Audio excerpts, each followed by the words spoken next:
মাছের ডিমের ছোট ব্লক পড়ে গেল, উঠিয়ে নিলাম। এই মাছের ডিম আমি আগে দেখিনি, কেমন যেন দেখা যায়। একটু উল্টে পাল্টে ভালো করে দেখে নিলাম। দেখো, তোমাদেরকেও দেখিয়ে নিলাম কেমন নরম নরম, গরম গরম, লাল লাল। ভালো করে চটকে চটকে ভালো করে ভেতরের জিনিস বের করে নিলাম। যেমন টুকু পিছনে যারা কথা বলে তাদের পিছনটা যদি এভাবে একটু চটকে দিতে পারতাম। যাই হোক, মনের সুখ মনে রেখে দিলাম।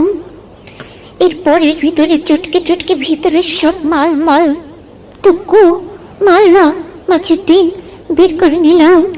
এরপর চলে গেলাম মেয়েদের শত্রুর কাছে, যেটা ধরলে মেয়েদের চোখ থেকে সাগর সমান জল পড়ে।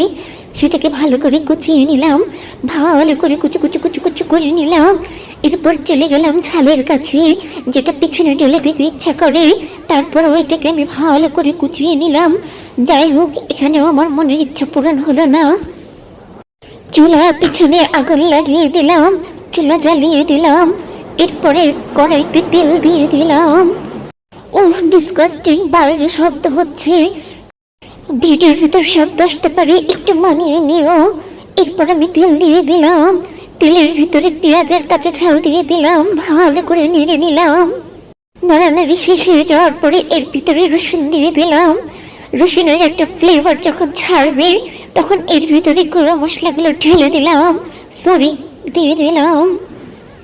মশলাগুলো ভালোভাবে কষানোর জন্য একটুখানি জল দিলাম। তারপর এখানে দিয়ে দিলাম সব গুঁড়া মশলা, লবণ দিয়ে দিলাম, ঝাল, কাঁচা ঝাল তো আগেই দিয়েছিলাম, তাই এখানে ঝালের পরিমাণটা একটু বুঝে শুনে দিতে হবে। এরপর দিয়ে দিলাম জিরার গুঁড়া, তারপরে দিয়ে দিলাম হলুদের গুঁড়া। সব মশলাগুলো একসাথে দিয়ে দিয়ে ভালো করে মিশিয়ে দিলাম। মশলা কষানোর জন্য আমি যে জলটা দিয়েছিলাম তার সাথে ভালো করে আমি মশলাটা কষিয়ে তেল ওঠা পর্যন্ত অপেক্ষা করলাম। এই যে লাল লাল কালার হয়ে গেছে, এগুলো আমার পিছনে ঢেলে দিতে ইচ্ছা করে, কিন্তু কিছু করার নেই, তাই এর ভিতরে দিয়ে দিলাম আমি সেই গলানো ডিম, সরি চটকে রাখা ডিম। আচ্ছা, আমি তোমাদেরকে কতবার সরি বলছি, তোমরা কি আমার হিসাব করছো যে তোমাকে আমি বারবার করে সরি বলছি? এখানে কিন্তু একটা টিপস, এর ভিতরে কিন্তু ভালোভাবে নাড়তে হবে। যদি নাড়ানাড়ি বন্ধ করে দাও তাহলে কিন্তু এখানে ভালো করে জমে যাবে। তাই এখানে গন্ধ যেন না থাকে, তাই একটু লেবুর রস চটকে দিলাম। চটকে চটকির পরে এখানে ভালো করে নাড়তে নাড়তে এর ভিতরে মালপত্র বের করে নিয়ে যেন ভালো করে মশলাগুলো ভিতরে ঢোকে, তো ভালো করে এখানে নেড়ে নিলাম। নেড়ে নেড়ে কষিয়ে কষিয়ে রান্না শেষ করে শেষে তৈরি করে নিলাম মাছের ডিমের ভুনা।